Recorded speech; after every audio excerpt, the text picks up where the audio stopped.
Skandar here for the Bishop Buzz, and today I have a special guest with us. We have Jane Kim from San Francisco.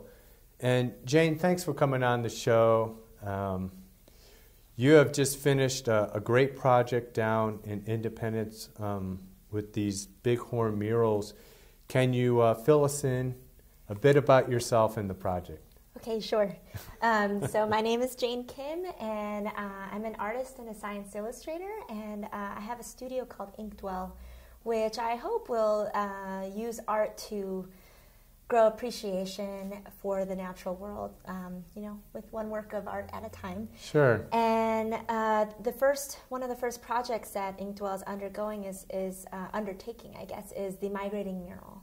And that is a series of murals that get painted along migration corridors of specific endangered animals, okay. Where they intersect with also human areas of travel and high traffic.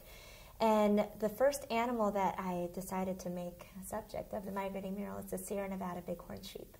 Wow. And the first mural that was painted was in Independence at the Mount Williamson Motel, and that was actually the perfect launch mural because Mount Williamson is actually the name of one of the 3 native herd units. Okay, just get people are probably thinking, why that particular site, and that's part of it. And that's part of it, and not only that, it was actually because I had such tremendous support from Henrietta and Paul Ken, who currently own the Sure. motel, and it was a really interesting story. I actually was hoping to paint on this, I guess, garage that was across the street. Yes.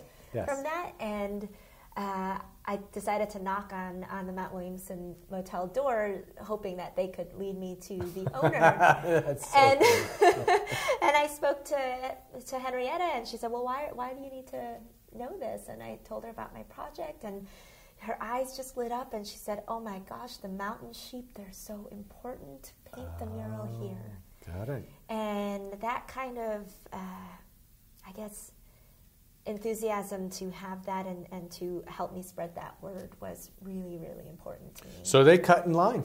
They did. They cut in line, and it was good. And as we can see with these shots that you so generously let us take a look at, this whole process, it seems like a great fit, that they fit on the wall and there's 2 panels. It's just absolutely beautiful. Thank you. And when I saw the formats of her panels, the long horizontal one, it was really clear that I wanted to paint the growth stages of a ram. And I chose the ram, I guess, for this particular site because it did represent sort of an iconic, you know, herd unit, and of course Mount Williamson Right. has a really iconic silhouette, and I just thought it would be an appropriate way to just show their growth. And No, it's great.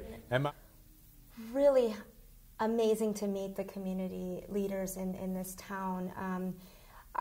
There's so much wholehearted love and passion that goes into this community, and people are very dedicated to the Eastern Sierra. Yeah. And I can understand completely why, and it had that same draw for me the first time I came out, and that was one of the things that helped me even want to do the sheep. John took me out for 2 days in the backcountry to help him count sheep, and oh, wow. I was absolutely hooked. It was like getting in on a big secret. Every time I come to this area, it's like, wow, this is like, I feel so safe and inspired by, you know, this valley community. So it's really special, and it's absolutely inspiring. And what's up on deck? You have a fundraiser coming up at Mountain Light in mid-February, right. So tell us about that. Yes, I'm collaborating with the Sierra Nevada Bighorn Sheep Foundation to celebrate a benchmark count in the population of 500. And wow. So the title of the fundraiser is 500 and Rising, Celebrating Sierra Bighorn. And in conjunction with that, Mountain Light Gallery is putting on a photo exhibit that will showcase the sheep's, I guess, the natural history of the sheep. Sure.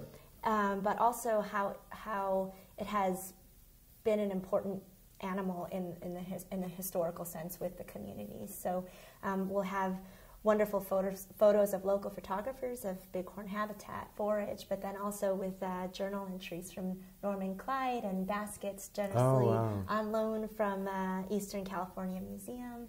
And I think it's going to be a really comprehensive and interesting way to celebrate this animal. Wow, that sounds like fun, because that's a real different exhibit that we've had in the past from Mountain Light, where it's predominantly just photographs and books by the photographer. This has actually got multimedia from Norman Clyde to the baskets from the museum. That sounds great. Thank you. We're really excited, and I know Kevin's really excited about it. I mean, we're all just really excited. And this is the first fundraiser that the foundation has ever put on, and I think that in itself is really exciting. Great. You know, we get people to re-engage with the foundation and with this animal. And we just really hope that people will support it. Yeah. Yeah.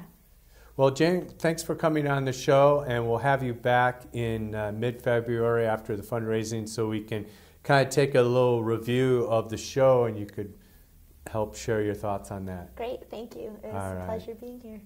Okay, this is Skandar for the Bishop Buzz, and we'll see you next time.